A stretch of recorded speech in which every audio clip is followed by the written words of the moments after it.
Ayaklarınıza sağlık. Sağ olun. Tekrar görüşürüz inşallah. Seroki giştiye Hüdaparê Zekeriya Yapıcıoğlu ziyaretên xuyên li bajaran didomîne.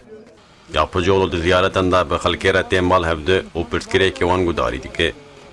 Yapıcıoğlu di vê çerçovê de ji bo ziyaretan çû navçeya Elmadaxa Ankareyê. Yapıcıoğlu li vê derê bi xelkê re hat bal hevdi. Derheqê faaliyet û rojevê de axivî.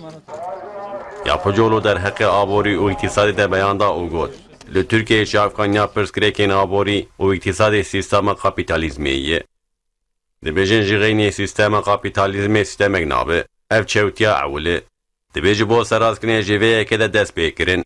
Ana ev sîstema li hema li hemû dinyayê tê xwendin. Li ev ne tenê alternatîfeke. Hinek rêjeyê din jî henin. Yapıcıoğlu li ser derketina kêmasiya aborî û îktisadê jî axivî û balkişan ser serfkirina zêdeya li Tirkiyeyê. Dibe ku ev sîstema bi zorê li ser me tê tetbîq kirin. Em zêdetir qezenca xwe mesref dikin.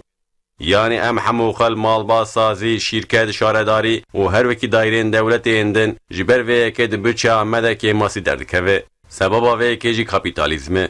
Em zêde hilberînê çê nakin, lê zêde mesref dikin. Ji ber îhtiyacên xwe mesrefê dikin. Yapıcıoğlu da axaftina xwe de li ser faîzê jî sekinî û got pereyên welatiyan diçi faîzê. Di kapîtalîzmê de pere tê kirin û tê firotin. Sîstem li ser vê yekê dizîvire. Ana sermiyanê kesekî pere be, ger pere ji xwe re berhev bike, wê qaseyên wî tije bijî, wê vê pereyê xwe bifiroşe. Wê bifiroşî kê? Ji bo vê yekê jî dibe xwe ji ser qezenca xwe mesrefê bike. Ew jî deyn bidin wan. Da ku faîzê ji xwe re bistîne. Yani sîstem ev e. Zekeriya Yapıcıoğlu di berdewamiya axaftina xwe de dest nîşan kir. Ji bo aborî û îktisadê baş bi rê ve biçe, divê bac û vergî ji kesên maaşa askerî dixebitin nên girtin. Yapıcıoğlu wiha li beyana xwe sêde kir. Wê di îxtidara Hüdaparê de ev rewş û sabe. Em nebin deyndar. Ana şaredariyek me heye. Di sala 2009 de hat hilbijartin. Ana em hatinin dawiya sala 2021-an. Ev 2 sal û nîv tu deynê vê şaredariya me tune ye. Ji kesî deyn negir. Ger xweda lütfê me bike û em bên îktidarê ew ê ev sîstema berava jî be. Em ê ji dewlemend û zengînan bistînin bidin feqîran.